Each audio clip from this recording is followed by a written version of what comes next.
Kevesen tudják, hogy a 77 km hosszú Balaton Közép-Európa legnagyobb tava, 594 négyzetkilométeres területtel. Legkeskenyebb pontja Tihanyban található, ahol szélessége mindössze 1,5 kilométer, míg Balatonvilágos és Balatonalmádi között akár 13 kilométerre is megemelkedhet a parttól a partig terjedő távolsága. Átlagos mélysége 3-4 méter, de vannak a tónak olyan részei is, ahol a vízmélység eléri a 11 métert is. A magyar tenger régen sokkal nagyobb kiterjedésű volt, mint ma. A Kárpát-medence szinte teljesen víz alá került, az ősi Pannon-tengerben csak a Középhegység alkotott szigeteket. Eközben a hatalmas víztömeg elvesztette kapcsolatát a világtengerrel, és a beömlő folyók hordalékkal töltötték meg.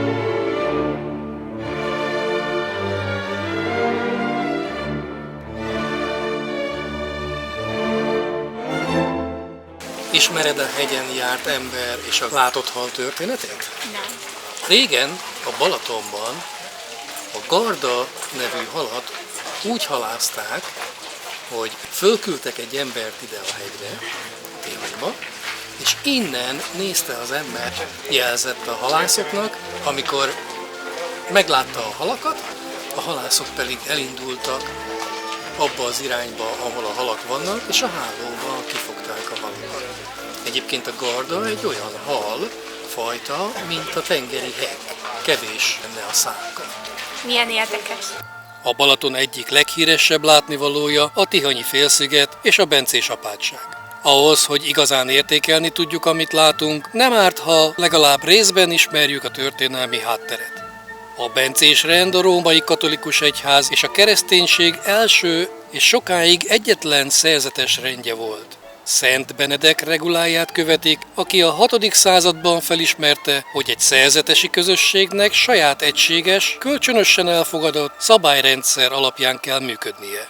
Bár a bencések küldetése mindig is a keresztény hit és erkölcs terjesztése volt, fennállásuk során a vallástudományok és az egyházi irodalom támogatásával nagyban hozzájárultak a szellemi fejlődéshez is. A tihanyi település megalapítása a középkorban történt, amikor 1055-ben első András felépítette a királyi család temetőjét és a fölötte lévő kolostort, ahová bencés szerzeteseket telepített.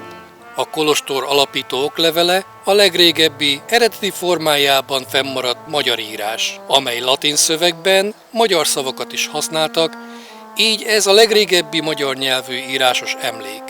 A kolostor az idők során számos csapást szenvedett el, már a 13. században megerősítették a mongol támadások ellen. A 16. és 17. században az oszmán seregek előrőnyomulásával erőddé alakították át, és katonák foglalták el a szerzetesek helyét a kolostorban. A törökök kivonulása után a Habsburgok a földet tették egyenlővé az épületet, hogy ne kerüljön a felkelők kezére. A kolostor elpusztult, de az alatta levő kripta fennmaradt, és őrzi Magyarország egyetlen királyi sírját, amely 1000 éve az eredeti helyén van, és ma is látogatható. A felszabadító háborúk után a kolostor 1702-ben az altenburgi bencés apátság tulajdonába került. A pannonhalmi bencés főapátság 1716-ban vásárolta vissza. A templom és a kolostor újjáépítését ezt követően kezdték újra. 1719 és 1754 között a kéttornyos apátsági templom a tihanyi és a magyar barokk építészet szimbólumává vált. A szerzetesek ezután még 2 alkalommal kénytelenek voltak elhagyni a kolostort. Egyszer 1786-ban II. József rendelete alapján.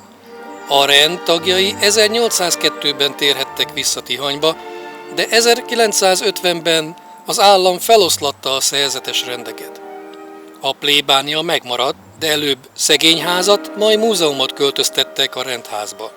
Az épületeket csak 1994-ben kapta vissza a bencés rend.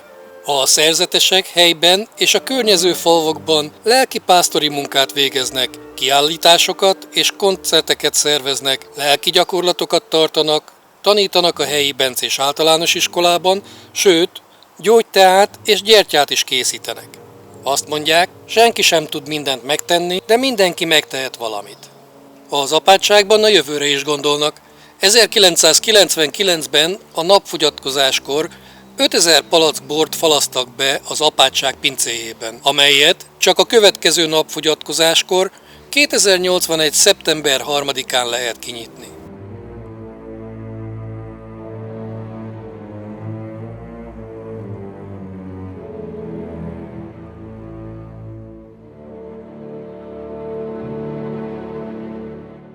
A félsziget nagy népszerűségre tett szert az apátság falairól visszaverődő tihanyi vízhangnak köszönhetően, amely 700 méterről is hallható volt. Azonban ma már alig hallható a fák és a házak miatt. Van egy híres történet a vízhangról, egy fiatal gyönyörű néma hercegnőről szól.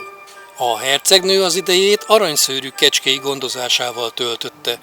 Egy napon a hullámok királya kijött a Balatonból, és kecsketejből kért tőle haldokló fia számára. Cserébe megígérte, hogy meggyógyítja a némaságát. A hercegnő beleegyezett, és látva, hogy fia azonnal felépül, a király a legkedvesebb hangot adta a hercegnőnek. Hangja hallatán a herceg kétségbe esetten beleszeretett, de a hercegnő büszke lett, és elutasította a fiatalembert. A herceg megsemmisült, és végül szíve meghasadt, és meghalt.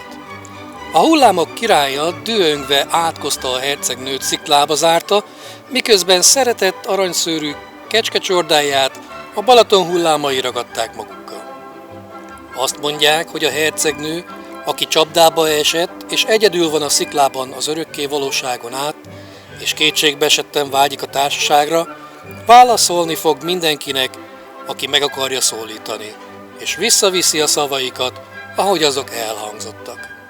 Az Ekódombonáz egy kősegítő készen jelzi a legjobb pontot, ahonnan kiabálhatsz az apátság felé. Hangot 2 másodperc alatt 7-szer vízhangzik, különösen hideg, tiszta téli napokon.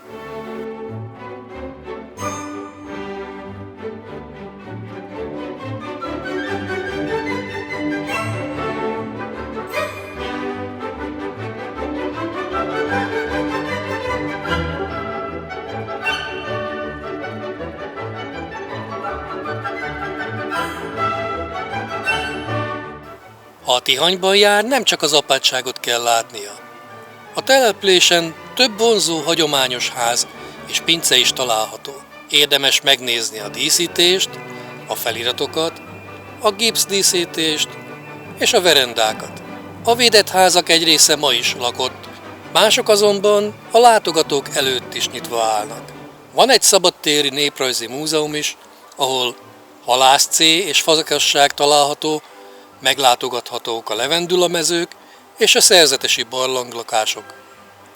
A félszigeten található barlanglakások egyedülálló látványosság, hiszen Európa egyetlen épségben maradt remete települése. A 20 méter magas bazalt tufafalba azok a szerzetesek faragták, akiket Anasztázia, első András felesége segítségével telepítettek ide. Ezek az ember alkotta barlangok a Tihanyi óvár közelében találhatók. Az ásatások során több olyan üreget is feltártak, amelyeket szobaként, étkezőként és kápolnaként használtak. Úgy gondolják, hogy ezeket a remetellakokat a 14. századi többszöri földcsúszamlás után hagyták el. Számos túraútvonal vezet ezekhez a remete barlangokhoz. A látogatók innen is gyönyörködhetnek a közeli tóra nyíló festői kilátásban.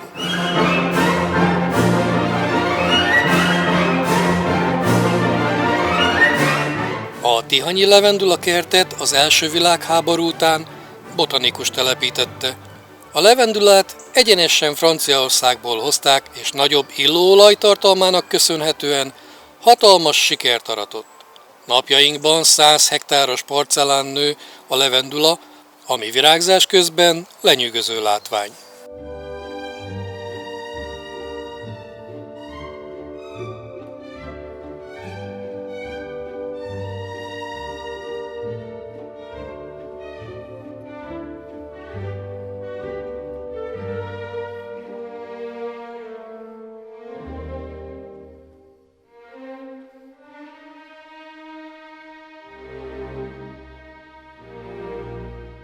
Tartsatok velem legközelebb is.